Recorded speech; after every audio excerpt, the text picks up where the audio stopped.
Pinapakita nila na magkaibigan kami ni Francis, na may koneksyon kami. Pero si Baliko, hindi po niya sinabi sa inyo na magkasama rin po sila noong 2016. Nung kampanya ni BBM, magkasama yan sila. Nag-away nga yan kasi blinak yata ni FLM si Baliko doon sa kanilang chat group. Yun ang pagkakaalam ko. Tapos itong Baliko na to, babalikuin lang ang pinaglalaban ko para sa bayan.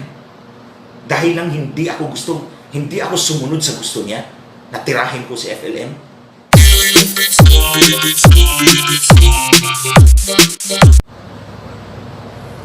Magandang hapon po sa inyong lahat mga kababayan at sa ating mga kababayan po sa iba't ibang bahagi ng mundo. Magandang hapon po sa inyo. Pinangako ko po ito na sasagutin ko po yung taong sumisira po sa akin dyan sa France. Ang pangalan po niya ay si J.R. Baliko. Dati po itong sumusuporta sa akin. I don't know anong nangyari sa kukote niya. And I have to answer and I will explain. Now, linawin ko, wala akong pinapanigan sa magkabilang panig. Si Baliko at si FLM, wala akong pinapanigan sa kanila. Pareho po silang sumuporta sa akin noong nakarang eleksyon. Pero, hindi ko hahayaan na ang isa sa kanila ay sisirain ako na hindi ko malang ipagtanggol ang aking sarili. So, andito ako ngayon sa inyong harapan para ipagtanggol ko ang aking sarili sa mga paninira ng taong ito. Unang-una, hindi po natin nabubuksan ang ating kukote para malaman ko kung anong laman ng kanyang utak. Hindi ko mabubuksan ang utak niya. Kahit ang Supreme Court sinabi, we cannot open the mind of a person or the brain of a person para malaman natin kung anong intensyon niya. So ako naman, aantayin ko na lang. At inantay ko nga. Nagdusa ako sa kanyang mga kamay sa loob ng 2 buwan para lang malaman ko kung ano talaga ang kanyang intensyon. Dahil hindi ko naman mabubuksan ang kanyang kukote. So nag-antay ako para makita ko talaga kung ano ba talaga ang balak niya, anong intensyon niya, kung bakit ginawa niya ito. So, as we go along, I will go back nitong mga sinasabi ko sa unahan habang nandun na tayo sa duluhan. Now, kung ako ay nakikipaglaban po, I have my own set of internal rules. May patakaran ko kung sinusunod sa sarili ko. It's a form of disciplinary, pang-disiplina ko na lang po sa sarili ko. I don't know about you, but ako, meron akong mga rules na sinusunod at hindi ko binabali yung rules na yun. So, meron akong 3 rules na applicable dito sa kasong ito. Itong ginawa ni Baliko. Unang-una, sa panahon ng epidemic, kung sino man ang tutulong sa naghihirap na taong bayan, hindi ko titirahin. Malinaw yan, sinabi ko yan sa kanya. Kung sino man ang tutulong na tao sa taong bayan na naghihirap sa panahon ito, hindi ko titirahin. Si FLM man yan, o si Leni Robredo man yan, o kahit pa po si Carranza. Alam niyo po kung gaano kalalim ang galit ko kay Carranza. Pero kung nakikita ko po si Carranza na namimigay ng bigas, hindi niyo ako maririnig na titirahin ko si Carranza. Pero hindi po ibig sabihin, Carranza na mamigay ka ng bigas bukas.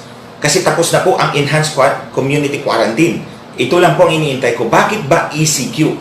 Kasi sa panahon ng ECQ, wala pong trabaho ang taong bayan. Wala po silang kita. Wala po silang perang pambili ng pagkain. Doon sila nangangailangan ng tulong ng kahit sino mang pwedeng tumulong sa kanila. Ako tumulong po ako pero hindi ko po kaya.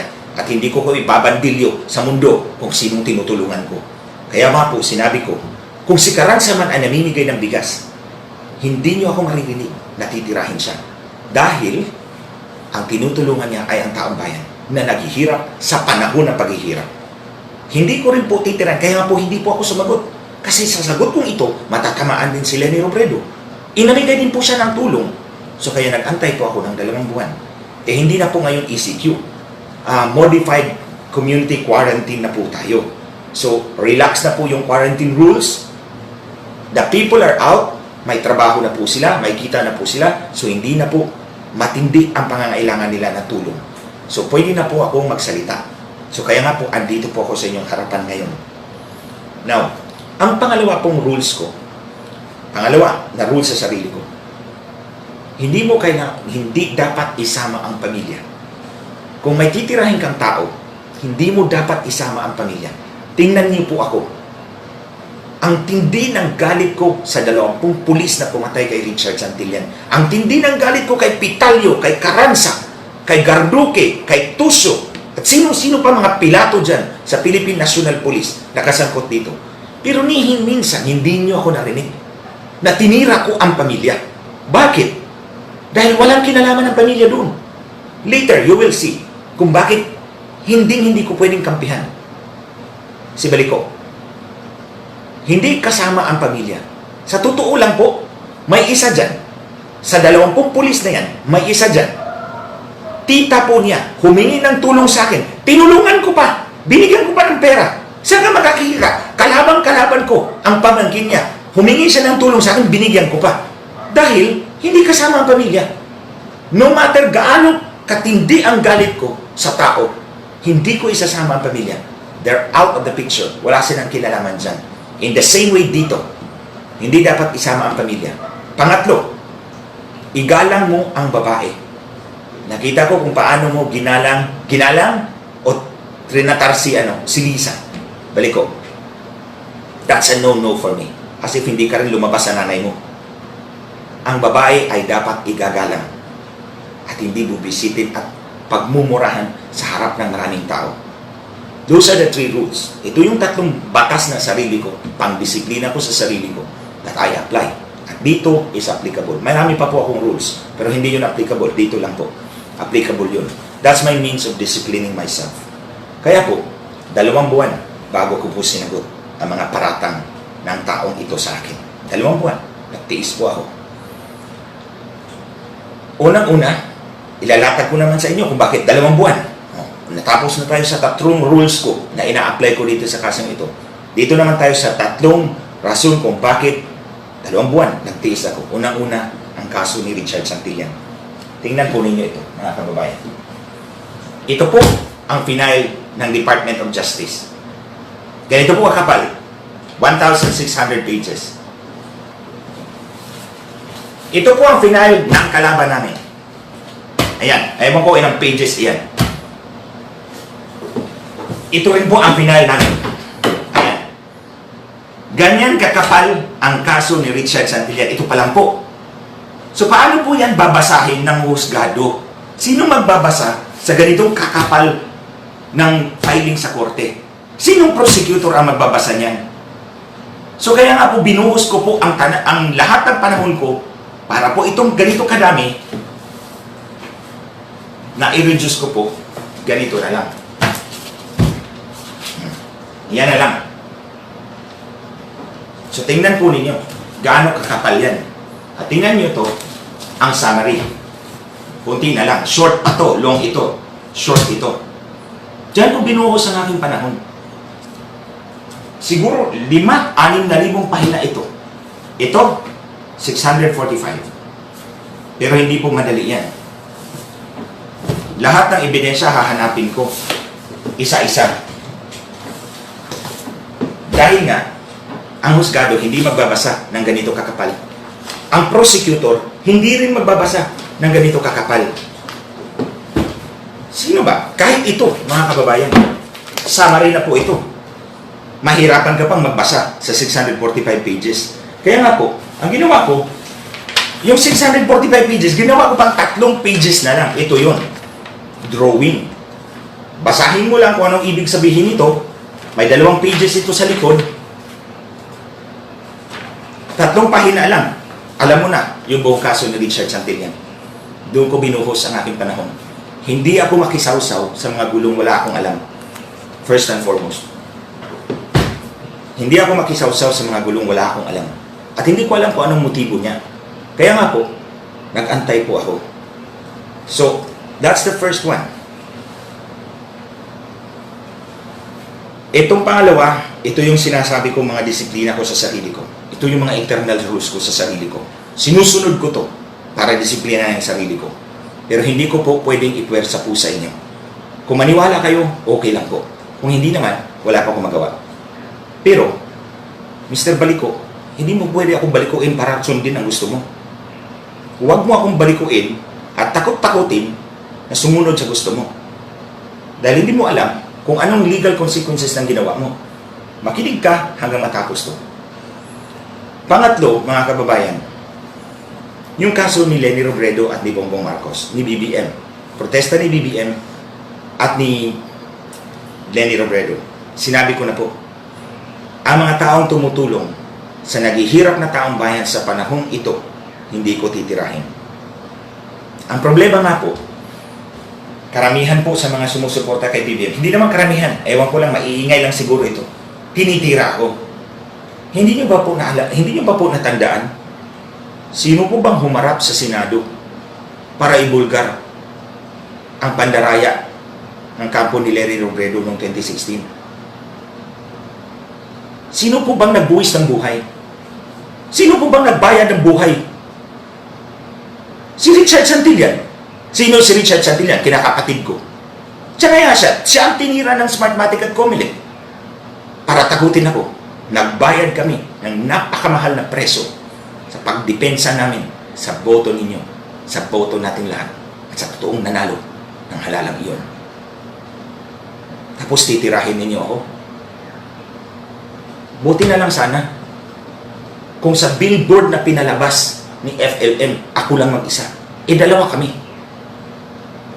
Bakit hindi nyo tinitira si Manang Aimee? Ako lang. Again, mga kababayan, balik tayo sa intensyon. Bakit ako lang ang tinitira, hindi si Manang Aimee? Kaming dalawa ang nasa billboard. Balik tayo sa intensyon. Dahil, pwersahin ako na sumunod sa gusto nila. O gusto nito ni Baliko. So, kaya nga po sinasabi ko, hindi ako pwedeng sumagot at the time dahil matatamaan si Leni Robredo. Ito nga po ang sinabi ko. Nagpasa ako sa Supreme Court ng 250-page comment. Nilatag ko lahat ng ebidensya ng dayaan. Hindi sumagot si Comelec, hindi sumagot si Smartmatic, hindi sumagot si Leni Robredo. Pabor yun kay BBM. Pero wala akong expectation ng kahit anumang sukit. Ginagawa ko to dahil ako mismo biniktima ng sindikatong ito. Si BBM din biniktima ng sindikatong ito. Tayong lahat biniktima ng sindikatong ito. Tapos itong baliko na to, babalikuin lang ang pinaglalaban ko para sa bayan. Dahil lang hindi ako sumunod sa gusto niya, na tirahin ko si FLM. Ano pakialam ko sa away ninyo? Later, mga kababayan, malalaman nyo kung bakit nag-away sila. Aabot tayo dyan. Dito na tayo sa main story kung bakit nangyari ito. Nung galing ako ng Europa, siya ang host ko sa France. Akala ko totoong tao. Pagdating ko rito, 1 linggo lang siguro yun eh. Nagsimula na si FLM dyan namigay. Ewan ko kung totoong namigay. Sabi nila namigay. Okay. Assuming namigay kasi nakita ko naman nagbigay ng 30,000 na sun eyeglasses doon sa Isabela. Totoo, nakita ko. Patunay ako dyan. Aabot tayo dyan. Tinanong ako ni Baliko tungkol kay FLM. Ang sagot ko sa kanya, hindi ko titirahin ang taong namimigay ng tulong sa mga taong naghihirap ngayon. I stand by my decision. Hindi ko titirahin ang taong tutulong sa sino mang naghihirap na Pilipino ngayon. Wala akong utang na loob kahit kanino.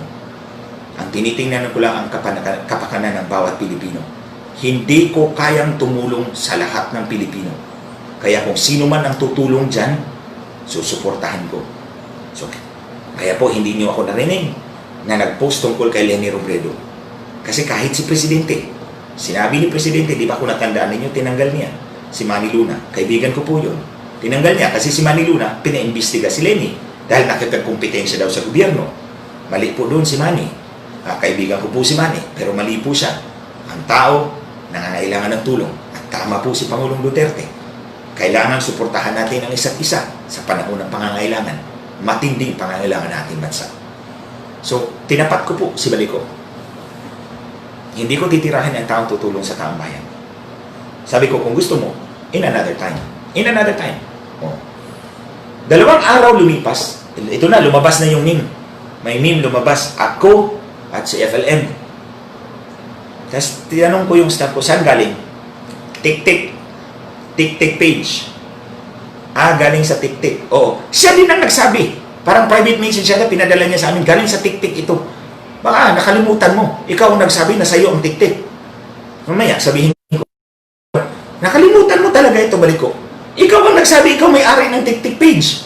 Okay, sige. So, nung nakita ko yung picture mo, Ikaw ang gumawa kasi galing sa TikTok page mo. Nung nakita ko, natawa na lang ako. Sabi ko, ito talaga, pinaglalaruan pa ako. Pipresyo rin ako. 3 days later, meron ka na naman pinadala. Ito na naman. Meme na naman, tira na naman sa akin. Galing pa rin sa TikTok. Kung natandaan mo, sinagot kita. You will always remain a friend. Yun ang sagot ko sa'yo. You will always remain a friend. I don't know kung ginamit mo yung kokote mo baliko. Ang ibig kong sabihin, alam ko na tinitira mo ako. Pero at this time, kaibigan pa rin kita. Yun ang ibig sabihin ng mensahe ko sa'yo. Tinitira mo na ako ng pailalim. Pero kaibigan pa rin ang turing ko sa'yo. Pangatlo, pang-apat, pang-lima, dumating kung ano-ano na lang mga pictures. Sasagutin ko yung mga pictures pagkatapos nito. Dumating yung mga pictures. Nakita ko walang pag-asa. Pipressurin mo ako ng gusto.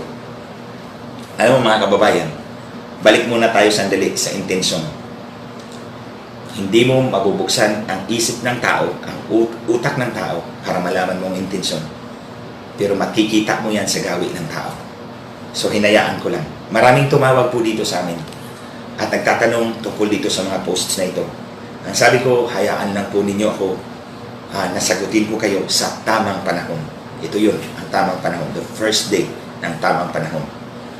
Pero, sa lahat ng mga tawag na yan, ang pangalan ni Baliko ang palaging lumalabas. So, alam ko, tinitira niya ako. Pailalim. Kaya noong May 16, nag-post ako, di ba? Sabi ko, sasagutin ko yung naninirang tao sa akin. On May 29, nag-video ako dito. At sinabi ko, hindi pa ito yung sagot ko dyan sa tumatahol sa France. The next day, may tumawag sa akin. Kaibigan namin actually. Kaibigan namin. Ginagalan ko po siya. Ginagalan ko po talaga siya. Nag-usap kami tungkol dito. At sabi ko, ito na lang po ang konsesyon ko. Ay hayaan ninyo akong sumagot kasi siniraan ako. Kailangan kong sagutin. Pero hindi ko papangalanan. Yun ang konsesyon ko. Sige po ma'am. Hayaan niyo ako sumagot? Walang pangalan. Basta sasagot ako dahil binitiwan ko ang aking mga salita sa harap ng publiko na sasagutin ko. Okay na. The next day, lumabas yung picture. Ako at yung isang lalaki at may maraming armas sa baba. Nakita po ninyo yun. Ako at isang lalaki at may maraming armas sa baba. Hindi inisip ng Baliko na to na 14 na buhay ang tinarantado mo rito. 14 na buhay ang inalagay mo sa peligro. I-explain ko po yan sa inyo mga kababayan. Kaya pumutok na talaga ang galit ko dyan. Maraming tumawag sa akin, maraming nag-message sa akin tungkol dito. Tila ba pinipigilan ako? Meron pang isa dyan. Nagbabanta.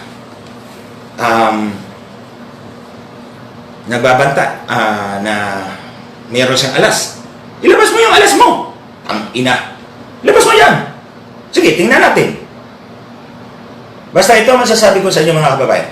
No one can stop me. No one can blackmail me. Walang makakapag-blackmail sa akin. And I will never bow down to pressure. Hindi nyo ako mapipilit sa gusto ninyo. Panininigan ko yan. At ilabas mo yung alas mo. Kasi ilalabas ko rin yung alas ko.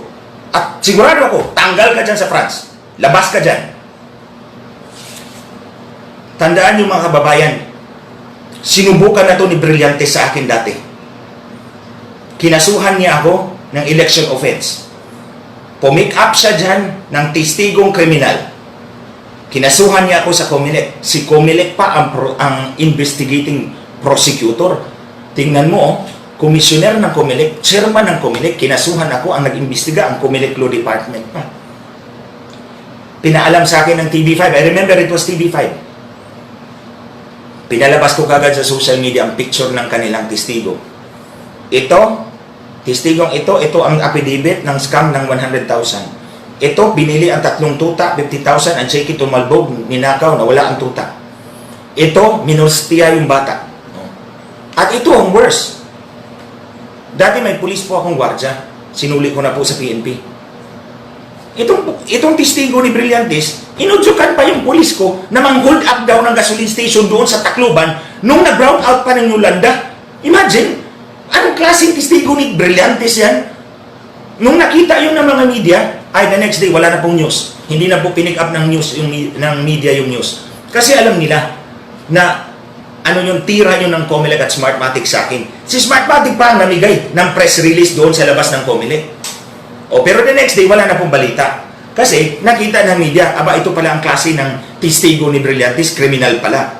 Now, 2 months after nangyari ito, natalo si Brillantes sa Korte Suprema ng kanyang 240 million contract. Nagbayad siya. Ang sumunod, pinick up naman ni Bautista, yung may tagong yaman na 1 bilyon. Pinick up ni Bautista ang kaso. Ilang buwan lang, natanggal sa pwesto. Sino pang may atraso sa akin? Si Albayalde. O ayun, natanggal din sa pwesto. Si Carranza. Ito ang birthday wish ni Carranza. Ayaw niyang umalis sa Region 4A. Siguro maraming pera talaga dyan. Ayaw niyang umalis. Hanggang doon na lang daw siya mag-retire. Nangyari yung kay Richard.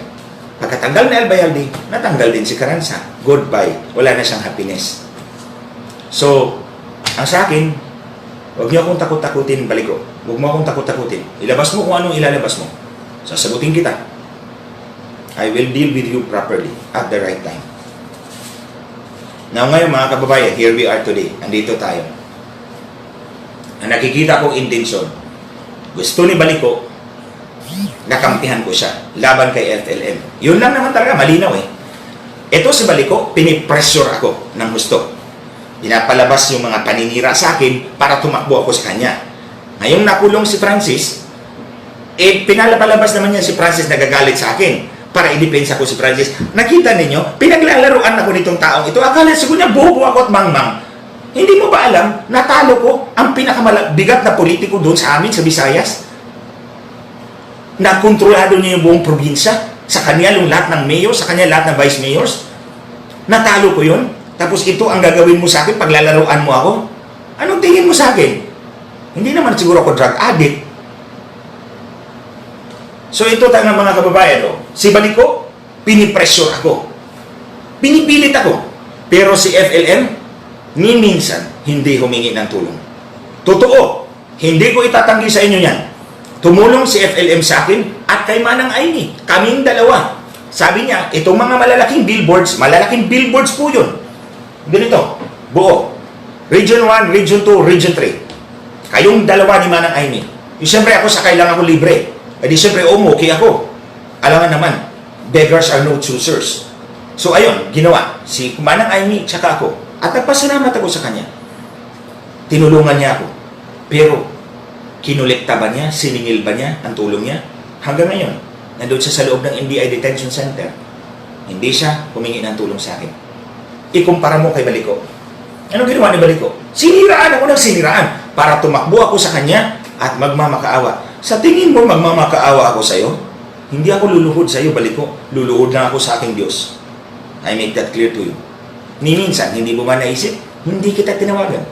Matapos yung pangatlong meme na pinakita mo sa akin, galing sa TikTok na page mo, hindi na kita tinawagan at hindi na kita kinausap to let you know na alam ko, hindi ako tangat, Baliko. Hindi ako tangat. So ngayon, mga kababayan, nakikita ko yung intensyon sa dalawang magkabilang panig. Wala akong pinapanigan sa kanila. Pinapaalam ko lang sa inyo ang ginagawa ni Baliko dahil hindi maganda. Sobra na yung mga armas na pinakita mo. 14 na buhay ang inilagay mo sa peligro sa alanganin. I'll explain it sa inyo, mga kababayan. So, dati kasi, nung ako'y congressman, alam mo naman sa baba, mga leaders ko nag-aaway din. Nag-aaway, faction-faction yan. Nung ako'y congressman, pinapakinggan ko yung isang panig, pinapakinggan ko yung kabila, pero pinapalusot ko lang sa akin bilang tenga. Hindi ko inaksyonan. Hindi ko inaaksyonan yan. Inaantay ko lang na lalabas ang tunay na color, lalabas ang tunay na dahilan o intensyon ng magkabilang panig. Exactly kung anong ginawa ko na yun, yun ang ginagawa ko dati nung ako'y congressman. Pag nag-aaway yung mga leaders ko, pinapakinggan ko pero pinapalusot ko lang sa kabilang tenga. hinahayaan ko that the problem will solve itself. Lalabas at lalabas yan ang tunay na kulay at ang tunay na intensyon ng tao. At ito nga, lumabas ang tunay na kulay ni Baliko. So, balik tayo sa sinabi ko kanina, inantay ko. Nagtiis ako ng 2 buwan sa mga paninira, mga atake ni Baliko. Tiniis ko yun. Para lang malaman ko ang intensyon. Now, ito ngayon mga kababayan, pinapakita nila na magkaibigan kami ni Francis, na may connection kami. Pero si Baliko, hindi po niya sinabi sa inyo na magkasama rin po sila noong 2016. Noong kampanya ni BBM. Magkasama yan sila. Nag-away nga yan kasi blinak yata ni FLM si Baliko doon sa kanilang chat group. Yun ang pagkakaalam ko. Blinak siya, nag-away na sila ng gusto. Ngayon, ang pinaglalaban ko para sa buong bansa, idadamay mo ako dahil na-block ka sa Facebook. Grabe ka naman. Ewan ko kung saan galing lupalop ang isip mo. Imagine, nag-away lang sila siguro. I don't know kung ano pang rason, ha? Hindi ko alam kung ano pang rason. Basta one of the things I know, blinak yan siya sa Facebook, nagalit siya, ayun. Ayan, nagwawala. At sa pagwawala niya, dinamay ako. Dinamay pa si Yusek Densing. Dinamay pa yung, may isa pang senador. At yung isa pang malapit kay Presidente. No? Malapit na tao na yun kay Presidente, pamilya na yun ni Presidente. Itong isa, pinagkakatiwalaan ni Presidente. Itong isa, kay Presidente rin. Tinira pa. Akala mo siguro kung sino ka. Ano ka ba dyan sa France? Pinapalabas mo yung mga conversation, hindi mo ba alam these are protected? Private conversations yan, pinapalabas mo. Ewan ko kung saan mo pinick up yun. O ganino galing yun. Nakita ko yung mga paratang mo doon. Wala kang ebidensya. Pinick up mo lang sa iba. At pinalabas mo. That's hearsay evidence. O ito, balik tayo doon sa TikTok. Sinong TikTok? Sino may-ari ng TikTok? Ikaw. Natandaan mo, February 28? I don't know kung nasa matinong pag-iisip ka at the time. February 28, dumating ako dyan sa France February 27. Sinundo mo ako sa airport. Gabi na, nag-dinner tayo. That time, di pa kita masyadong kilala. Ngayon kilala na kita Baliko. So nag-dinner tayo. The next morning, late tayo dumating kay Ambassador. Nag-courtesy call tayo kay Ambassador. Tapos pumunta tayo sa Eiffel Tower. Hindi ka umakyat, kami lang ni Mike umakyat. Pagbaba, nagkape. Gabi na, pumunta tayo sa bahay ng pulis na kaibigan mo sa France. Along the street, sinabi mo, may pambanat ka. Yung tik-tik, may mga accounts kang pambanat. O tingnan mo yung termino, pambanat na accounts. Tik-tik ang minensyon mo. Ito lumalabas sa tik-tik galing eh. So meron tayong presumption sa ating rules of court na kung ikaw ay gumagamit ng mga faking dokumento, ikaw ang gumawa nun. So by analogy, kung ang mga mga paninirang memes na ito ay galing sa iyo, then ang presumption is ikaw ang author. Galing sa yung page eh. Kung matino ka, hindi mo ilalabas. O ipapakita mo muna sa akin bago mo ilabas. Pero lumabas yun doon. Pinapakita mo, pinapalabas mo, galing sa iba. Hindi mo natandaan. Nakalimutan mo. Inamin mo na ikaw may-ari ng TikTok page. Kaya nung nakita ko yung unang meme na pinadala mo, alam ko na ikaw yun. Yung pangalawa, TikTok pa rin, alam ko, ikaw pa rin yun. So, anong gagawin ko? Sitting pretty. Hayaan kitang sisirain mo ako. O mag-expect ka na luluhod ako sa'yo, magmamakakawa ako sa'yo, dream on. Matulog ka na lang, may muta ka pa. Hindi mangyayari yun. Mr. Baliko, hindi mangyayari yun. Now, dito tayo, mga kababayan, sa ginawa nito, itong taong ito. Balik muna pala tayo doon sa rules. Nakita ko yung post mo. Tinira mo yung kapatid ni FLM. Hindi mo ako madadala sa labang ganyan. Ang kapatid, ang pamilya, ay hindi kasama sa kahit anong laban kung hindi sumasawsaw sa laban. Walang ginawa ang kapatid ni FLM. Pero anong ginawa mo? Pinost mo. Anong kasalanan ng kapatid niya? Kayo mga kababayan, kung gagawin yan sa inyo ni Baliko, ano kayang gagawin ninyo? Kung kayo ang nasa kalagayan ni FLM. O sabihin na lang natin kalagayan ko.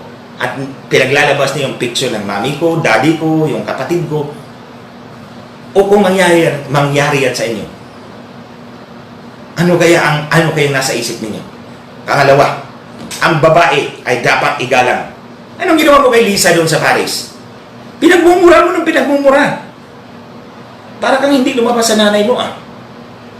Kung ito ang klaseng gawi na ipapakita mo sa akin, titirahin mo yung pamilya na walang kinalaman, wala kang galang sa babae, pinagmumura mo, ay bakit ako kakampi sa'yo? Hindi talaga ako kakampi sa'yo. Because the way you do your fight, yung laban mo, is scandalous to me. Hindi ka tanggap-tanggap. Hindi ka tanggap sa akin yan, yung style na yan. Ako lumalaban ako, pero hindi ganyan. Sa sinabi ko ng mga kababayan, I follow my own internal rules. Sarili ko yun, disiplina ko yun. And I will not bend it for Mr. Baliko. Kahit baliko siya, I will not bend it for him. Dito tayo sa picture, mga kababayan. Ito talagang sobrang nakapagpagalit sa akin. Inilabas niya yung picture ng isang lalaki at ako. Sa baba nun, pictures ng mga baril. Sandali lang. Alam niyo naman po, mga kababayan, ang kalaban ko po ay mga tiwaling pulis ng ating pambansang kapulisan. Alam na alam po ninyo yan. Alam niyo po, ang kinatatakutan ko po kasi, itong klaseng ganitong paninira ay pwedeng gamitin ng aking mga kalaban at gagawan kami ng information report, intelligence report. Mga kababayan, ito po ang intelligence report na ginamit ng mga pulis. 2 pahina lang po yan. Ayan o, intelligence report version 1, intelligence report version 2. 2 pahina lang ang kumitil sa buhay ni Richard Santillan. Kahit sino sa atin ay pwedeng gawan ng information report na ito ng mga pulis. Kung hindi niya nagustuhan ang pagtitig mo sa kanyang asawa, pwede kang gawan ng ganito at papatayin ka. Kung natalo siya sa tong-its dyan, pwede kang gawan ng ganito at papatayin ka. Wala kang kalaban-laban dahil may information report ka. Ito ang pinaglalaban ko ngayon, na hindi na mangyari ito sa ordinaryong Pilipino. Kaya pinaglalaban ko si Richard Santillan dahil 2 pahina lang, kinitil na nila ang buhay ni Richard. Hindi na pwedeng mangyari yun sa ordinaryong Pilipino kung lalaban tayong lahat. Kaya itong baliko na ito, ang concern ko, yung pictures na iyon, gagamitin nyo ng kalaban ko, gagawan kami ng intelligence report, at puntahan kami rito, at magkabarilan, magkapatayan. Paano yung 14 na tao rito? Paano yung 20 years old ko dyan, na volunteer, yung 22, yung 24? Anong ihaharap ko sa nanay niyan? Kung masawi yan, dahil lang sa ginawa nitong baliko na ito. Kayo, mga kababayan, kung kayo nasa kalagayan ko, sige, kayo kung nasa kalagayan ko, gawan kayo ng picture na ganyan. Tapos may mga kalaban kayong pulis. Mga pulis na tiwali. Linawin ko. Kasi marami pa naman ng mga pulis na mapagkatiwalaan talaga. Mga tiwali. Tulad ng kalaban ko. Gagawan ka ng intelligence report. Isang version 1, version 2. Isang intelligence report lang ang ginawa nila kay Richard Santillan. At pinitil nila ang buhay. Kung gagawan tayo ng ganyan, mga kababayan, kung gagawin kami ng ganyan, at lulusubin kami rito, dahil may intelligence report, ang picture, galing kay Baliko. But what does the picture prove? Mga kababayan, ano bang ipatunay doon? Wala. Kasi hindi naman ang picture at ako at ang baril ay magkasama. Ibang picture ako at ang lalaki. Ang mga baril ay mga baril lang, walang tao. O may mga tao man, yung lalaki, hindi ako. It is not proof. Kahit saan tayong korte pupunta at ipapatunay mo yan, itong patunay, si Glenjo may baril. Paano mo papatunayan? Wala ako doon sa baril. Nandun ako sa isang lalaki at hindi ko hinawakan ng baril. Hindi tatanggapin niya ng korte. Pero, in the minds of the public, you can already convict me. And that is unfair. Kaya nga po, pinakuha ko lahat ng pictures na yon. Yung mga pictures ng mga baril at pera at ang lahat ng mga nag-comment doon. Alam niyo bakit? Kasi ipapakita ko yan sa French ministry. Bala kong sulatan ang French government. Ipapakita ko, ilalapag ko, ito ako, sino ako. Sinong kalaban ko. Police criminality ang topic dito, mga kababayan. Nandoon sila Karansa, sila o sino-sino pa doon ng mga pulis, at yung Smartmatic at Kumilit. Kasi ito naman talagang utak. O nandun. Kaya kayo, PNP, kung sino man doon ang mga tiwaling pulis, at ikaw, Kumilit at Smartmatic, huwag kayong magalit sa akin, ha? Si Baliko ang habulin nyo. Dahil ako, reactive lang ako. Reactive lang ako, nagre-react lang ako mga kababayan. Hindi ko iniisip to. Pero dahil sa ginawa itong ni Baliko, kailangan kong ilatag para kung po si kaso may mangyari sa amin dito, nakalatag ng ebidensya ko. Wala kaming ganyan, hindi kami ganyan. Susulatan ko yung French Ministry na may hawak ng immigration. Ilatag ko yung sarili ko, yung ka-issue ko sa PNP, yung issue ko sa Comelec at Smartmatic, at yung ginawa ni Baliko. Dahil ginagamit mo ang pamamalagi mo dyan sa France para manira ka ng tao na walang basehan. Yan. And we are not talking of one life. Hindi lang po isang buhay ang pinag-uusapan natin mga kababayan. 14 po kami rito. Eh kung maubos kami, o sino mananagot niyan? Si Baliko. Eh paano siya managot? Nandun siya sa France. So ngayon, papaalam ko sa French government, ito ang posibleng mangyari. For as long as protection ko na rin yun. Para alam ng kapulisan, umabot kayo dun sa France. Alam ni Comelec at Smartmatic, umabot kayo dun sa France. Bahala na ang French government kung imbestigahan ka at itapon ka dito pabalik sa Pilipinas. It's all up to you. It's all up to the French government. Basta ako, ipaabot ko ang aking sulat at ang request ko na imbestigahan ka. Dahil 14 na buhay ang inilagay mo sa alanganin. Nilagay mo sa peligro. At hindi mo inisip yun. Dahil galit na galit ka, dahil hindi kita kinampihan sa laban mong bulok. Hindi ako kakampi sa'yo dahil nakita ko, pinabastos mong babae. Sinasama mo ang pamilya na walang kasama, ay hindi kasama sa gulo. At pinipressure mo ako, pinaglalaruan mo ako, pinipilit mo ako to move one way or the other. My friend, papunta ka pa lang doon, pabalik na ako. I have one rule. Hindi ko sasabihin yun kung ano yun. Akin lang yun. That's the rule I apply to you. So, wag mo akong takot-takutin. Wag mo akong blackmailing. Kasi hindi ako magpapa-blackmail sa'yo. Tingnan mo na lang. Walang nagawa si Comelec at si Smartmatic laban sa akin. Tingnan mo na lang. Walang nagawa si Carranza, si Albayalde, sino pang Poncio Pilato dyan. Walang nagawa sa akin to stop me. O pinaimbestigan na ako dati ni Antonio Mojica ng Comelec, ng Smartmatic. Anong nangyari? Wala silang nakilkil. Wala silang nahalungkat laban sa akin. Kaya umabot tayo, umantong tayo sa pagpatay kay Richard Santillan. In what I call selective terrorism. Pinapatay yung taong pinakamalapit sa iyo para saktan ka. Yun, pinatay nila ang taong pinakamalapit sa akin, yung kinakapatid ko. Para saktan ako, para takutin ako. But they are wrong. Don't ever try, huwag mong isipin na makokontrol mo ako, Mr. Baliko. Hindi mo ako makokontrol. No one can control me. Kung ano man ang aksyon ko sa buhay, tinitingnan ko kung ano ang mas makabubuti sa mas nakararami. And I remain faithful to that ideals. Ginawa ko yan nung ako'y congressman. At ginagawa ko yan kahit wala akong opisina sa gobyerno ngayon. At hindi ako mamamatay kung hindi ako hahawak ng opisina ng gobyerno. I make that very clear to all of you guys. Hindi ako mamamatay kung wala akong posisyon sa gobyerno. I will not die. So, Mr. Baliko, ipapaimbestiga talaga kita sa French government at hihingin ko talaga na pauwiin ka dito sa Pilipinas para dito mo harapin yung kaso mo. Nilagay mo sa alanganin ang buhay ng 14 na tao, pati yung mga bata. Yung 20 years old ko rito, yung 22 years old ko rito, yung 24 years old ko rito, walang ginawang masama yun sa'yo. Nagtatrabaho lang sila para sa kaso ni Richard Santillan. Pero dinamay mo dyan sa picture na pinalabas mo. But you were not even able to prove anything. Ano bang ipinapatunayan mo? Na ako ang boss ni Francis Marcos? Yung ba ang ibig mong sabihin? Paano mo ipapatunayan? Hindi ko man hinawakan ang baril. At ang baril ay separate pictures. Now, tingnan mo, kinuha ko lahat ng comments ng mga tao dahil yung comments na yun ang mag-interpret ng pictures. Hindi ka kasi abogado. So, hindi mo alam kung paano patunayan ang isang bagay. Ako, papatunayan ko na itong ginawa mo malisyoso. Malisyoso dahil tingnan mo ang epekto ng mga comments ng mga tao. So kung gumamit ka ng trolls doon at nag-comment, bahala ka na. Kasi nag-comment ka doon ng negatibo, ay makikita yun. O hindi naman alam ng French government kung troll yun o hindi. Pero ang nakikita nila, negatibo. Dahil negatibo, malisyoso ang post mo. So, tandaan mo. Tandaan mo itong sinabi ko sa iyo. Hindi lahat ng tao susunod sa gusto mo.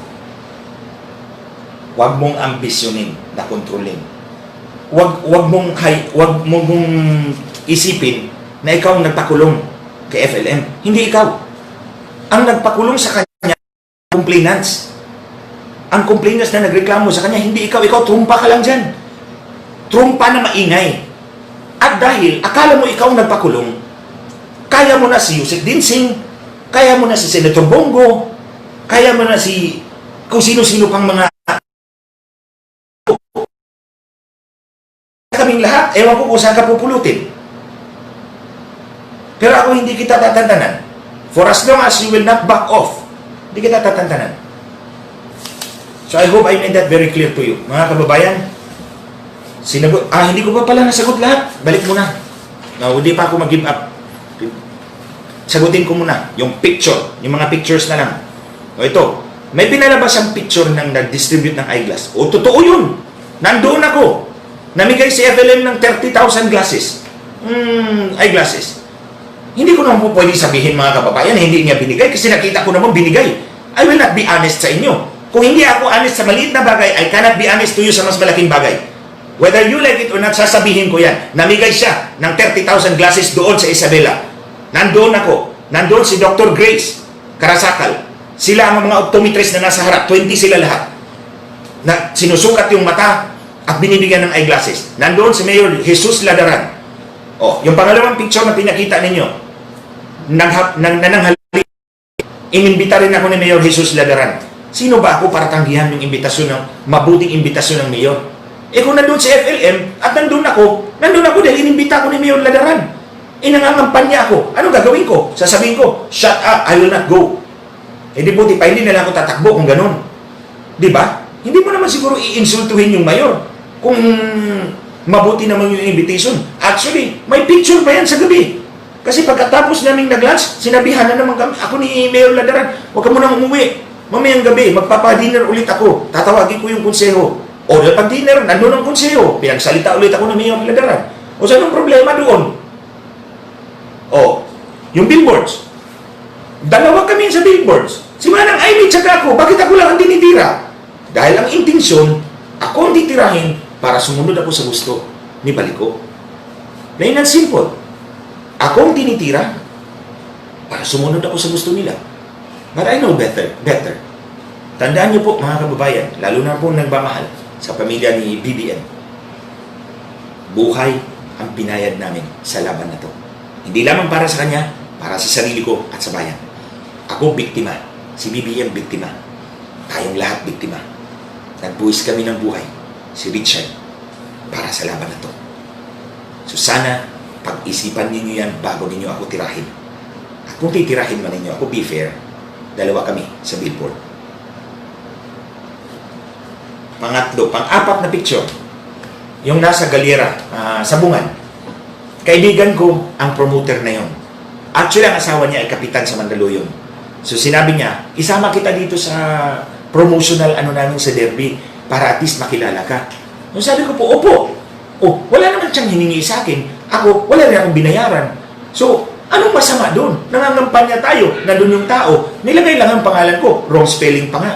So, anong malaking issue dyan? Bakit ba ang derby ay illegal? Kung illegal, di pinakap na sana sila. Hindi illegal. Legal ang derby. So, anong problema dyan? Titirahin lang ako sa mga taong gustong sumira dahil hindi ako sumunod sa gusto nila. I tell you, you cannot pressure me. No one can pressure me sa gusto nila. Basta ang akin, my guiding light, my guiding principle, kung ano ang mas nakabubuti sa mas nakararami, nandun ako. Tandaan po ninyo mga kababayan, ang patunay ko po, siguro pag-iisipan ninyo, sinabi ko po kanina, si Baliko, pinipilit ako. Tinitira niya ako. Si FLM, hindi niya ako siningil sa tulong niya sa akin. That's one thing. Malinaw yan. Hindi ako siningil ni FLM sa kanyang tulong. Kung siningil pa niya ako, nagdakdak na sana ako sa inyong harapan, pabor sa kanya. Tandaan niyo yan. Hindi niyo ako narinig halos 2 buwan. Wala akong sinabing pinupuri ko siya. Pinupuri ko yung mayaman challenge niya once. Pero hindi yung dinipensa ko siya ng todo. Dahil hindi niya naman hiningi ang aking tulong. Dahil hindi niya siningil ang tulong niya sa akin. Andyan, humanga ako sa kanya. Sorry to those who do not believe in him. Pero ako, nakita ko yan. Oh, tingnan mo, nasa detention center siya. Pero hindi ako pumunta doon. Kasi hindi na naman niya ako tinawagan. Oh, tingnan mo, tinulungan niya ako, pero walang intensyon na kolektahin sa akin. Walang intensyon na singilin sa akin. So, dyan mo makikita, between baliko on the one hand, na binabaliko ako sa gusto niya, at si FLM na walang ginawa para singilin ang tulong niya sa akin. Pareho silang tumulong. Si Baliko, tumulong sa akin. Si FLM, tumulong din sa akin. Pero yung isa, binabaliko ako sa gusto niya. Yung isa, hinahayaan ako. O, so tingnan mo ang patunay ko. Wala kayong nakita sa akin nagla-live FLM. At kinukontra ko siya. Hindi. Nagtiis ako ng 2 taon, 2 buwan dito sa paninira niya sa akin. Dahil mas may mga kabuluhan pa ako, mas may importante pa akong mga bagay na kailangan ko matapos. At natapos ako ngayon. So kung tingnan po, ito pa isa mga kababayan. Ano bang issue na pinapalabas ko sa Facebook? Nitong panahon ng ECQ, COVID, at kay Richard lang. Kay Richard na issue at COVID. Yung issue ni ABS-CBN, hindi po ako sumausaw doon. Alam niyo bakit? Kasi tingin ko, pag sumausaw ako dito, mauubos ang oras ko. Magre-research pa ako, magsasalita pa ako. So better, wag na. Pero isang issue lang ang sumali ako. Yung issue ng PhilHealth sa OFW. Lumabas ako, sumulat ako, nag-post ako, tapos nag-live ako the next day, nag-research ako. Pero dahil issue yun ng OFW, malapit na malapit sa puso ko yung issue ng OFW. Yun lang ang pinagtanggol ko talaga. Sa panahon ng 2 months na yan. Dahil pinokos ko yung panahon ko sa kaso ni Richard at ayaw kong tirahin yung mga taong tumutulong sa nangangailangan taong bayan at this time. Ngayon, tapos na yung ECQ, JCQ na, balik na yung mga tao natin sa trabaho nila, ay kita na sila, hindi na nila kailangan mamigay hindi na nila kailangan na bigyan pa sila ng tulong. Kaya ikaw, Karansa, kung mamigay ka ng bigas, titirahin pa rin kita. Kasi wala na, hindi na ECQ. Pag bumalik sa ECQ, mamigay kami ng bigas, hindi kita titirahin. So, that's the simple rule I follow sa aking sarili. So, mga kababayan, I hope naliwanagan po kayo dito sa issue na ito. Basta tutuhanan ko po. Susulatan ko ang French government, ilalatan ko itong nangyari, at itong ginawa ni Baliko. 14 na buhay ang nilagay mo sa alanganin. 14 na buhay you put in very dangerous peril. So kaya po, nilatan ko ito ngayon sa inyo para alam ng PNP na alam ko na kung ano na naman ang gagawin ninyo. Baka na naman, mabiktima kami sa aming bahay sa isang page lang intelligence report. At ang gagamitin ninyo ay mga picture ni Baliko. So mga kababayan, I think parang 1 oras na yata ako dito nagsasalita. Maraming salamat po. Hanggang sa muli po, siguro sa Wednesday, baka may issue po akong ilalabas po sa inyo tungkol po sa ating mga OFWs. Basta OFW, you can always count on me. Maraming salamat po sa inyong lahat. Take care wherever you are and God bless us all.